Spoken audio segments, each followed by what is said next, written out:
Good morning. Today we are going to discuss law of chemical combination. Different kind of laws है. आज से पहले जो हमने केमिस्ट्री का एक या दो लेक्चर दिए हैं वो बहुत बेसिक थे.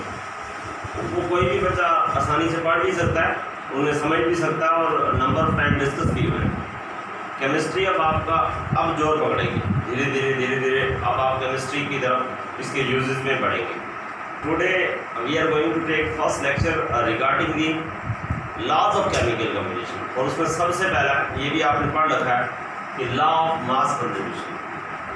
Law of mass conservation. इसके according mass can not be created, can not be destroyed. ये भी आप सब जानते होंगे. ये लॉ लेवोशियर ने दिया था. It was given by the Lavoisier that mass can not be created और destroyed. Can not be created और डिस्ट्रॉयड. या अपनी लैंग्वेज में कुछ भी लिख सकते हो. Neither be created neither be destroyed. तो मतलब इसमें मेन मुद्दा क्या आता है कि मास ऑफ रिएक्टेंट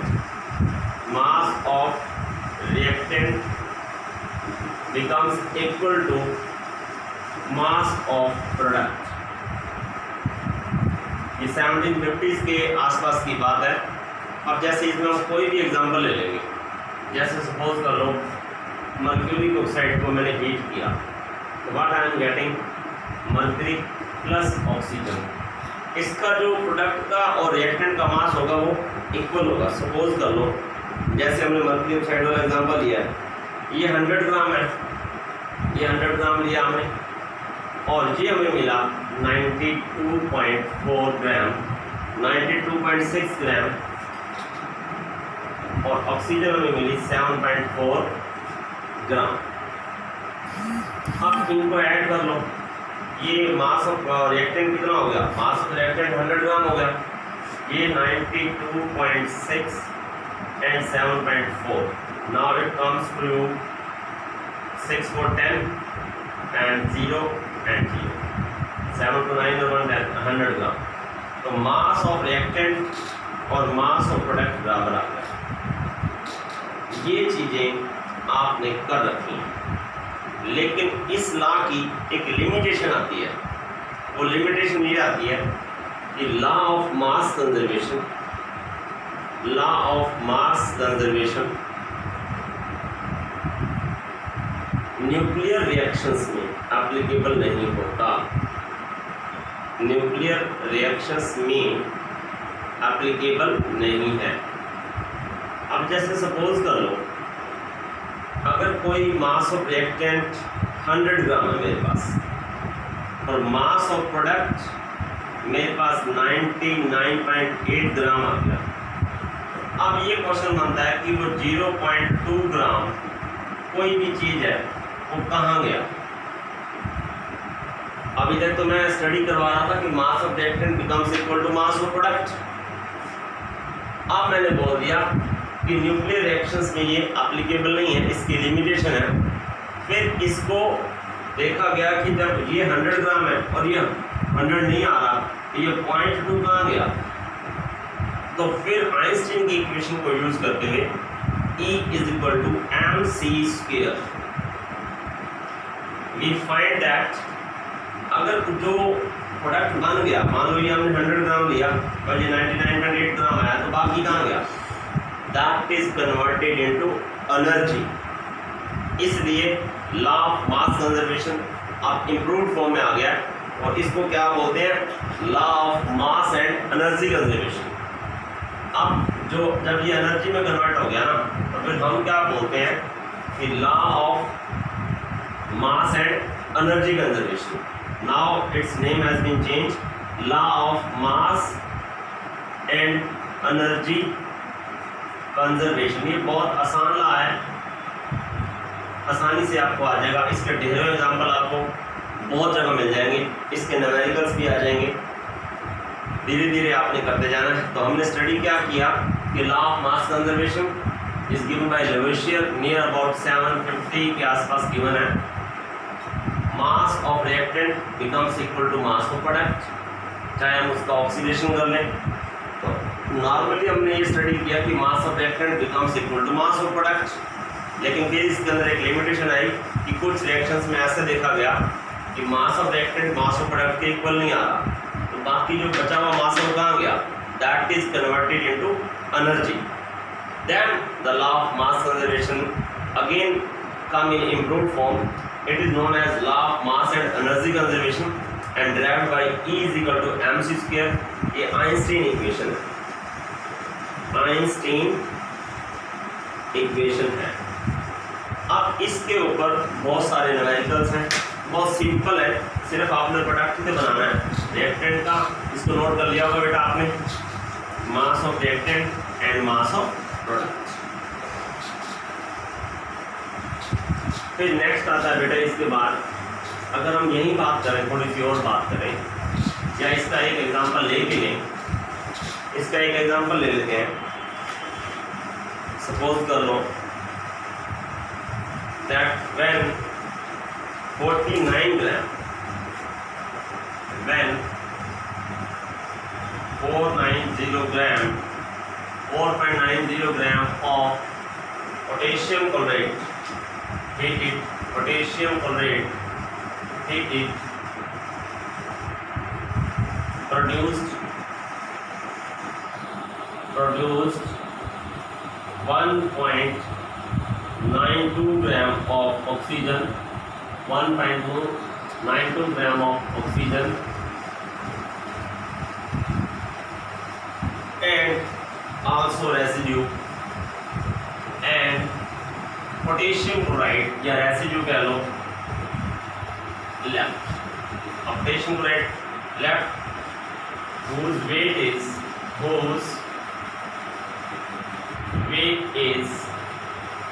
2.96 ग्राम। आपसे इसको प्रूव करना है, प्रूव दैट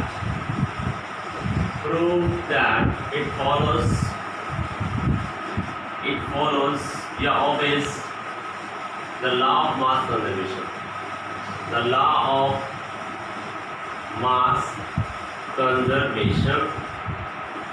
तो सिंपल इसकी एक रिएक्शन देख लो, पोटेशियम क्लोराइड KClO3 होता है, it gives you what, it gives you KCl with oxygen. इसका मास था 4.9 ग्राम, इसका मास हमें दिया हुआ 1.92 ग्राम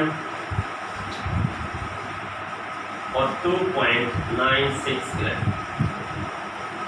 अब मास ऑफ रिएक्टेंट तो है आपके पास 4.90 gram and mass of product, इनको इकट्ठा करके काउंट कर लो, 2.96 plus 1.92, this comes to you 4.88। अब क्वेश्चन के according potassium chloride is heated and we are getting oxygen with potassium chloride and mass of potassium chloride was given 4.90 gram and the product which we are getting as an oxygen, that is 1.92 gram with potassium chloride 2.96. What I did, mass of reactant 4.9 gram, 90 gram, mass of product मैंने इकट्ठा कर लिया, ये KCl का मास, ये oxygen का मास, ये इतना आया।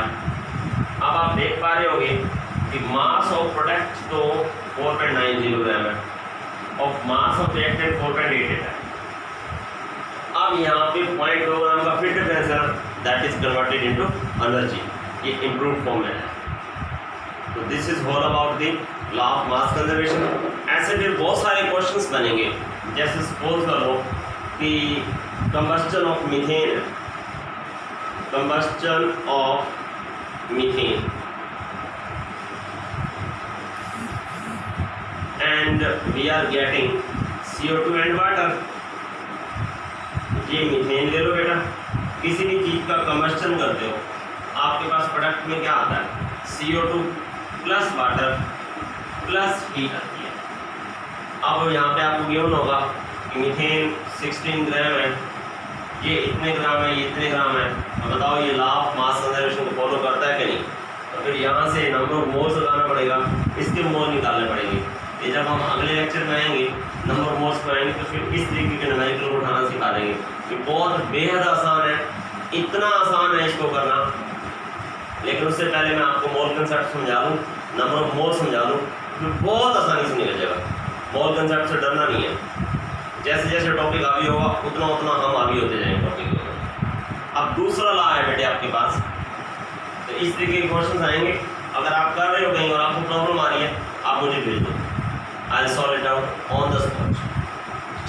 अब आपके पास आ रहा है बेटे law of constant proportion, law of constant proportion.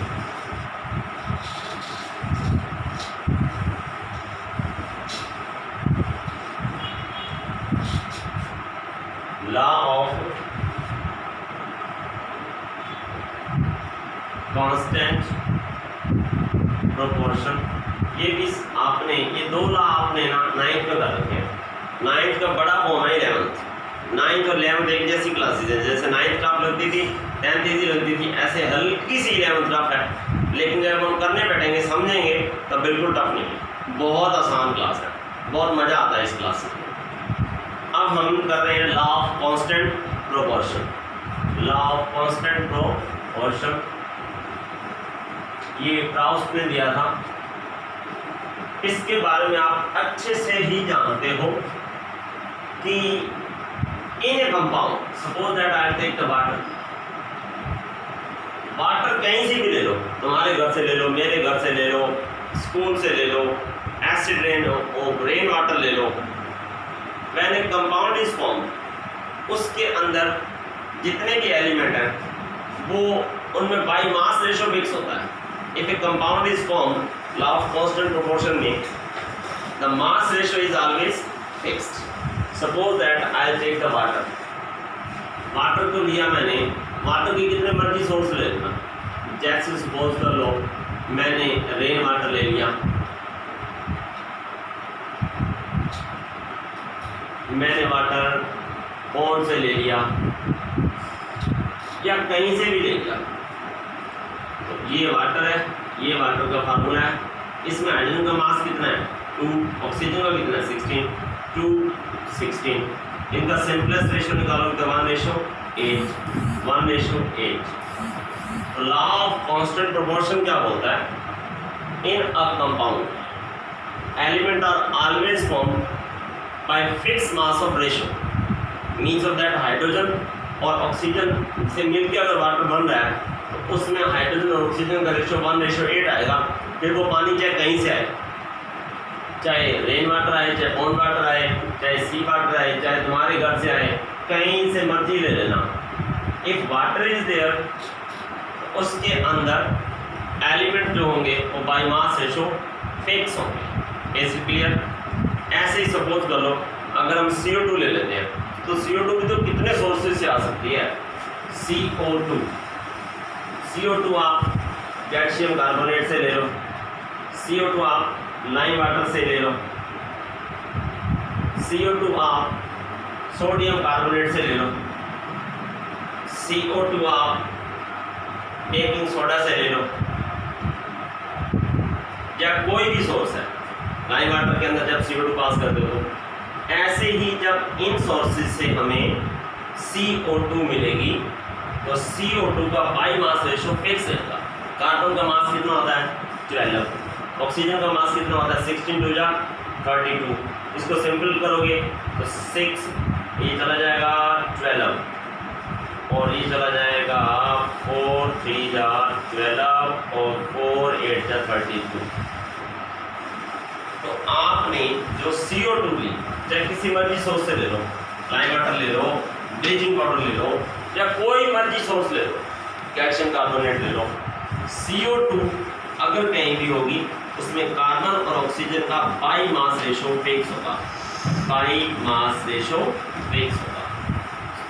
Sodium carbonate, sodium bicarbonate, calcium carbonate, अभी मैं 3 दिखाए हैं।